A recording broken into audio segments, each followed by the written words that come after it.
लाठी जी, हाँ सर, उधर जैसे उधर कर रहा हो।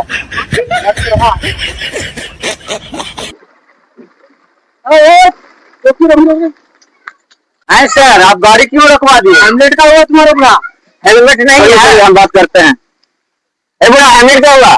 देखिए हेलमेट यहाँ पे नहीं हुआ। अरे पहनना चाहिए तुमको, तो पहनाया है इसको। आपको पता नहीं है कि मोदी सरकार क्या बोलता है? क्या बोलता है? बेटी बचाओ बेटी पढ़ाओ। ठीक है, हम जा रहे हैं। एक बार चलान कटेगा। सर इधर आइए, चलान इधर काटिए। हाँ बोलिए। चलिए लाठी जी, जाने दीजिए, जाने दीजिए, अपना आदमी है। जाइए जाइए। हाँ जाइए।